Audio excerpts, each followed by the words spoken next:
CITP, Certified Information Technology Professional, Software Guru, President at Data Guidance Group, and what I did not know about Bob is that he has authored 4 books. And Bob, what are the books about again? First book was on technology strategy. The second is on web strategy. Third was on selecting business software, and the fourth is using business software to improve your profit. All right. Well, this morning I would like to introduce Bob Palmer with Data Guidance Group. Come on down, Bob.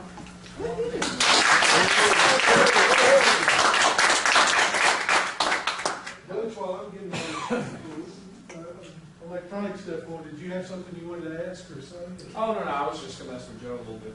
Okay. But just so you know, Lynn here, being a Green Bay Packer fan, wanted you to know that was Vince Lombardi's saying, not Oprah Winfrey. Really?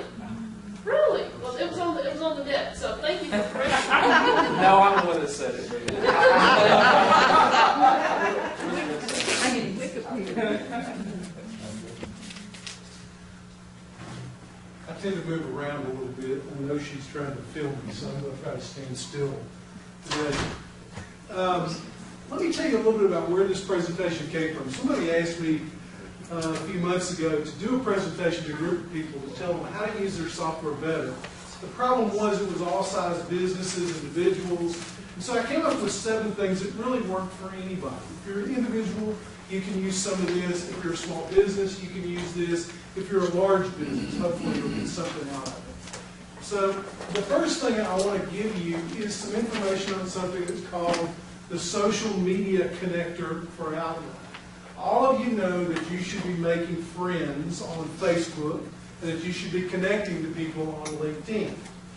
But what you have to do right now to do that is you have to go search for their name, you get a list of them, you look through the list, you click on, you say, I want to be a friend with this person. So both Facebook and LinkedIn have released plugins for Outlook, which a lot of you probably use for email. And you can actually use Outlook to friend people. You can see their status updates. Even if you're not already their friend, you can sometimes see their pictures and their information on LinkedIn. So how does this work? Well, this is an email that Joe sent me. See, Joe, I told you made a presentation. Joe sent me an email. This was actually before we were connected on Facebook. And if you look down here in the corner, I've got the plug-in for both Outlook and LinkedIn, or Facebook and LinkedIn loaded. And you'll see, I see Joe's status update and picture. And if you look right here, there's an add button. I can pull that down and say I want to add Joe as a friend on Facebook or on LinkedIn. And because I have her email address, it's found her email address on LinkedIn and Facebook. I don't have to go through the search.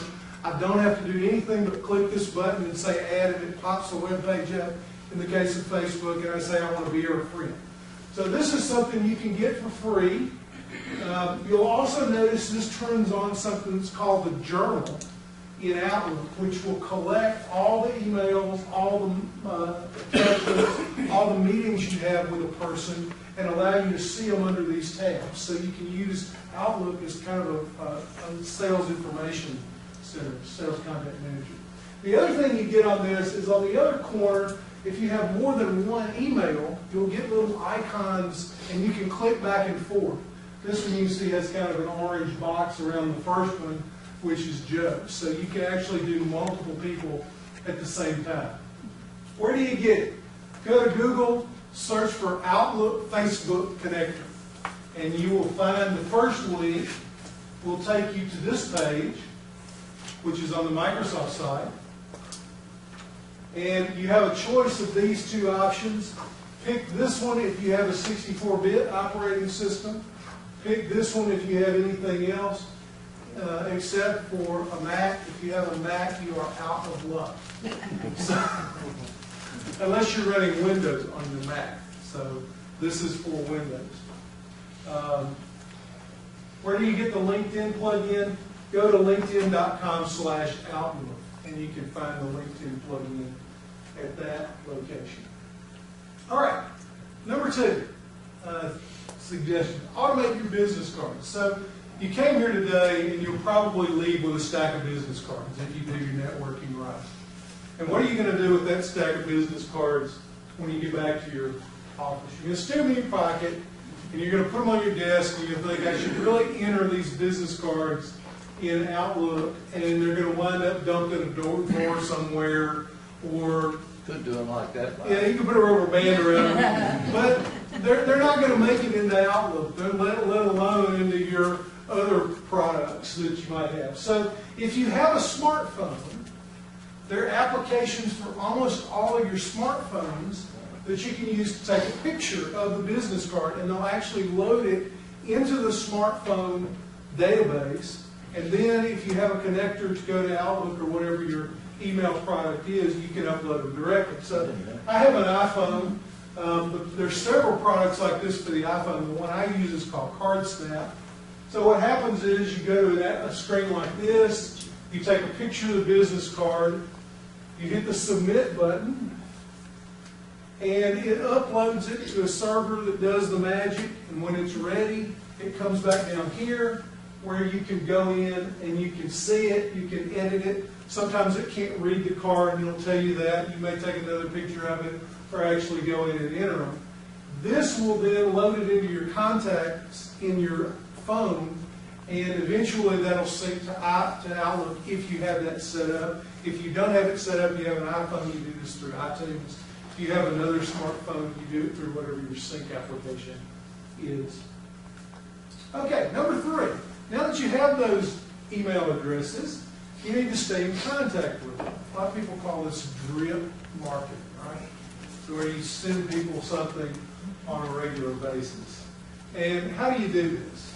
Well, you may have heard of several different services out there. Constant Contact is one. There's one out of Nashville called MyEmma that you can use.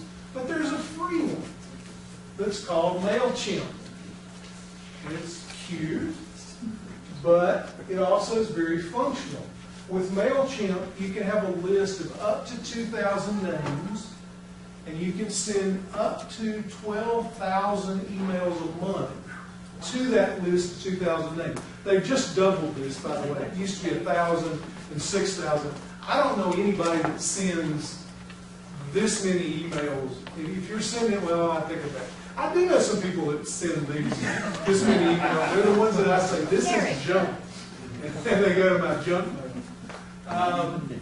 This also has a pretty neat feature on it. If you have a blog, or if you have anything that produces an RSS feed, you can set up a scheduled email where it will pick up the contents of your blog, and it will format them into an email, only the new contents of your blog, and it will send that out for you on a scheduled basis. So this is free, and it's a free account. There's some other stuff there that's pretty neat. For example, this is I think the last message that I sent, and you can see 899 were sent, 183 of them were opened. Now, let me tell you, if you're using any of the email services and you see the number of opens, it's not necessarily 100% accurate. The reason I say that is if you have your email program set not to download the graphics, and you don't download the graphics, that's what most of these use to count. So if you see 183 out of 899, you may be getting as much as double that in terms of people who are opening your email. But one of the nice things about MailChimp is you can tell it what industry you're in. And it then shows you, here's the industry open rate, 16.9%. This is the average open rate for my list, which is 18%. And on this particular email, I got 22% open rate. And you know, you have links in your email newsletter if you're doing it right. Yeah. Mark, do you look at the opens? Let's say you send something out and you look at the number of opens, even though it's not maybe a true picture, but as an indication maybe of the interest that certain emails would have to your customers. Say, hey, look, I sent this out and I had a great response, and use that as a marketing tool? Let me be even more specific than that. I think the number of opens you get on an email is directly related to the effectiveness of your subject line. If your subject line is not effective, you're going to get low opens. So when I get a low open rate on an email, I go back and change the subject line. And I'm in some groups where I'm doing the email for the group to promote a seminar or something like that. I watch this very carefully. If we're sending out an email a month before the seminar, 2 weeks before the seminar, a week before the seminar, if I don't get at least a 15 or 16% open rate on that first email, I'm going to go back and edit the subject line on the second.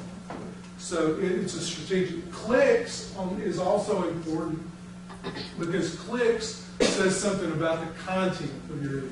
And your click count and rate is 100% accurate because they actually use a redirector service. So if they click on something in the email, you're going to get 100% of it. In fact, you can even, on this one, you can even go in and see who clicked on it. You can see the email address.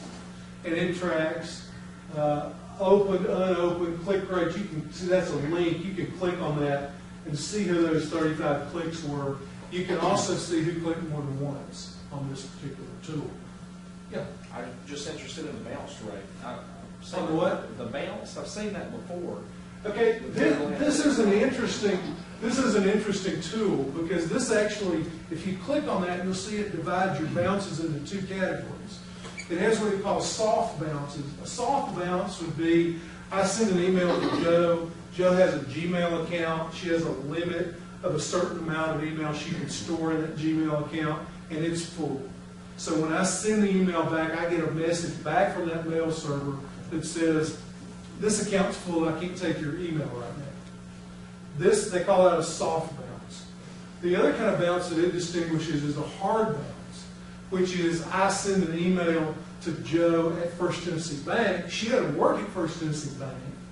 And so I get a message back that says, there ain't no email like that here. That's a hard bounce. MailChimp is configured so it will automatically remove hard bounces from your list, which is why, I'm going to show you in just a minute, this is the number of people that are on our list. And we're constantly uploading new people. But you can see it varies. It varies because we add and it takes off the hard bounces. We add and it takes off the unsubscribes. It will also keep up with the number of people that subscribe. You can put a link on your website that will open a window that people can actually enter information into. Yeah. How does it handle some of these accounts that I've dealt with, Bob, where you get an email back that says, I need to confirm that you're a real person type thing? How does it handle Somebody's that? using a confirmation, you have to type in the thing to get the email. What's going to happen is that email is going to go back to whatever the email address is that's connected with MailChimp. And if you're watching that email and you go do it manually, then your mail should start going through to that email. Okay. But you will have to monitor the account. One thing I want to warn you about with these, just in case you decide to do it, what a lot of people will do is set up Gmail accounts to use as the bounce back account for this. Be careful if you're sending to a list that may have a large number of non-delivers, because Gmail will shut down your account if you have too many non-delivery notices come back. They assume that you're a spammer if you're getting too many non-delivery notices, because a normal user won't get 300 non-delivery notices in a couple of hours. So just be careful of that. You can wind up with your Gmail account not working, and then you got a little problem. I actually use my real live email account for the ones that I do for our business. Yeah. If I've been using Constant Contact and I want to switch to this, can this Exactly what I just did. go I was and paying get- Constant Contact too. I exported the list and Just imported export it the over list. here. Very easy import, even easier import than in Constant Contact. The only thing I want for this that I had for Constant Contact is the ability, there's a plug-in for Outlook at Constant Contact if you're using it, that you can use to upload the names directly to Constant Contact from Outlook. All you gotta do is highlight them and say, upload these to Constant Contact. It'll pop them up. From your Outlook. From Outlook directly. You can also export from Outlook and import here, which is the way I do it now. But it's more trouble than having a plug-in that does it for you.